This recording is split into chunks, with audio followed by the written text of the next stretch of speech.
สบายดี กินข้าวสวยเด้อทุกคน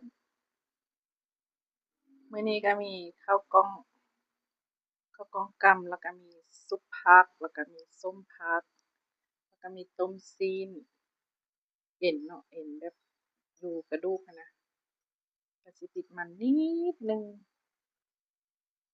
เพิ่มไขมันหน่อยนึงออกกำลังกายหนักเนาะมากินนํกันเด้อทุกคนนี่ข้าวกำตาแซ่บเลย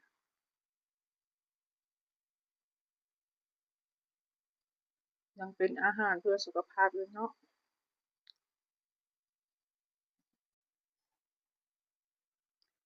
สบายดีตอนสวยทุกคนมาพบกับซ่องวิลมนพากินพาเที่ยวอีกแล้วเด้อมาเด้อกินข้าวสวยนํกันมื้อนี้ก็สิมีส้มผักต้มกระดูกหมูมีเอ็นมีหยังติดอยู่น้ำซีนน้ำหยังเนาะแล้วก็สิมีซุปผักข้าวกล้องกินนํกันเหมือนเดิมคาบเดียวข้าวกล้องแซ่บๆมีพริกด้วยน้องเผ็ดเอามาปานเพิ่นสิกินเผ็ดได้เนาะแต่เอามาโชว์ให้มันงาม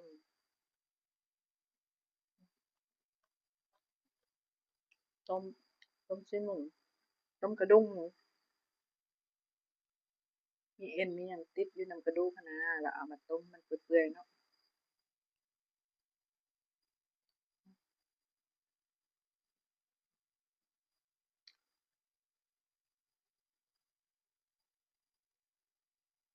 มันก่อนเด้อซุปผักเด้อเอามือซะเนาะอนุญาตเด้อคนเอามือเด้อบ่ได้เอาไม้ทู่มา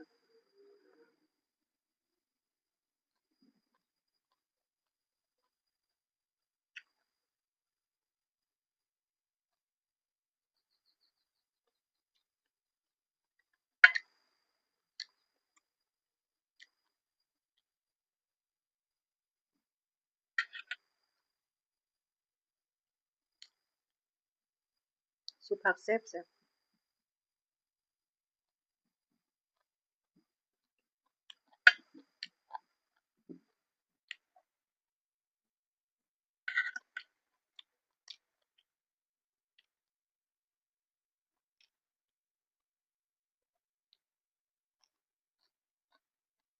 ต้มผักมันก็แซ่บดอก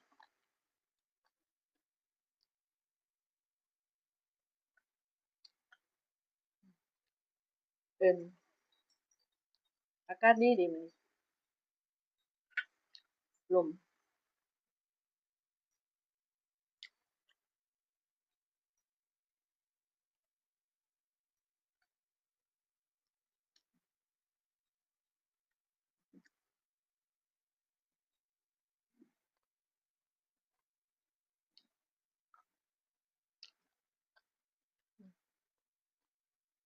กินบ่ได้แล้วทุกคน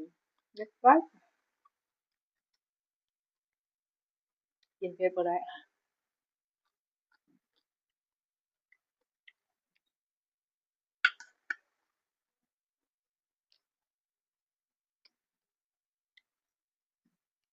กินกับข้าวเหนียวซะแน่แซ่บอันนี้กินกับข้าวเจ้ามันจะบ่ค่อยเข้ากันปานใด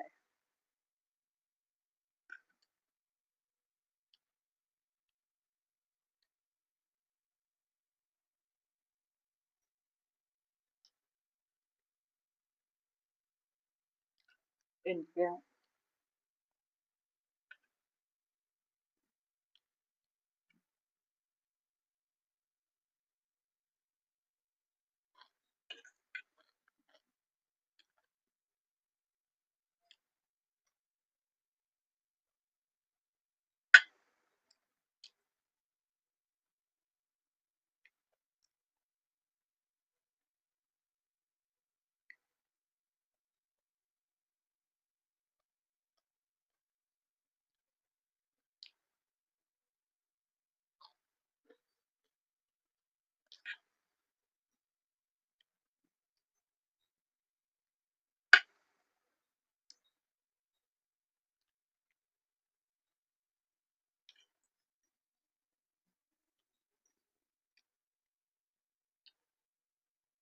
ล้มลงอยู่เนาะ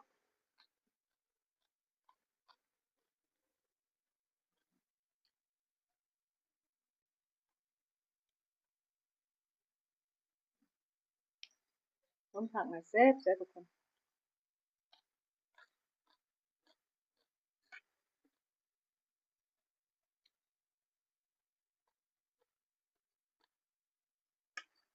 ทานกับข้าวเหนียวแห้งแซ่บ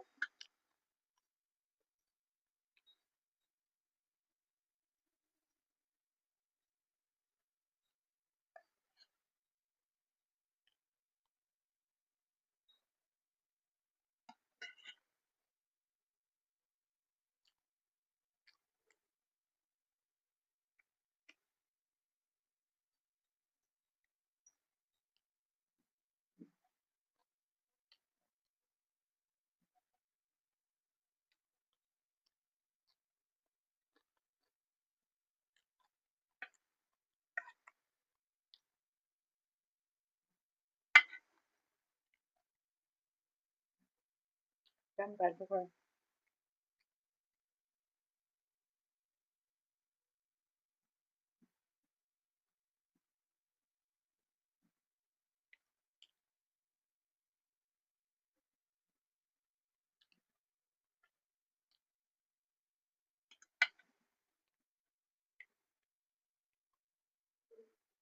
ผักเนาะ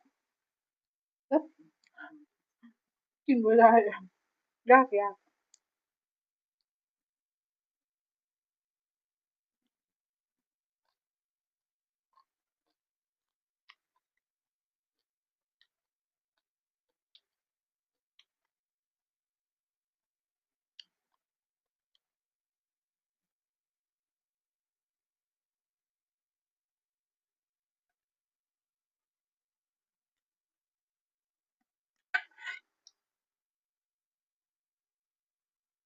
ไปเด้อทุกคน